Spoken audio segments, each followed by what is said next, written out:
বলতে পারো, রাখি শুধুই কি ভাইয়ের, কেন বোনের হবে না? সমাজ, তুমি আলো নাও, আলোই তোমার পথ ও চেতনা।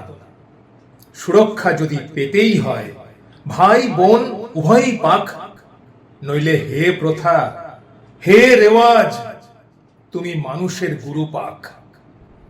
হে মাননীয় সমাজ, তোমার কাছে আলোর প্রশ্ন, সুরক্ষা আসলে কাদের প্রয়োজন?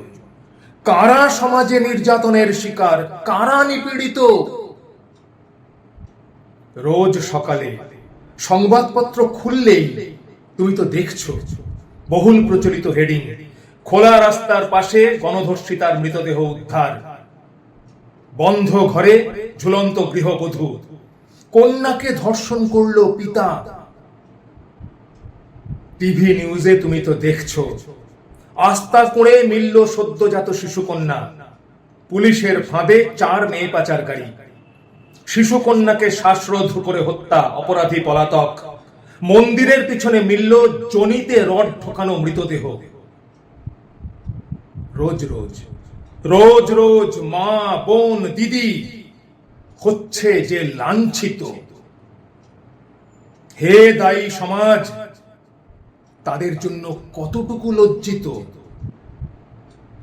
সকালে নিউজ পেপার খুলে পার্শ্ববর্তী কাউকে কন্যা ভ্রূণ হত্যার খবর দেখিয়ে বলছো, দেখেছো কি কাণ্ড, ছি ছি ছি ছি ছি ছি ছি।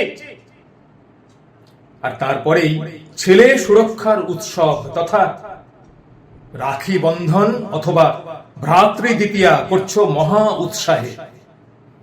ছেলেকে সুরক্ষা দিচ্ছে মেয়ে, যারা নাকি নিজেরাই অসুরক্ষিত, নির্দিষ্ট সংখ্যাবদ্ধ পুরুষের কাছে। বড় হাসি পায়।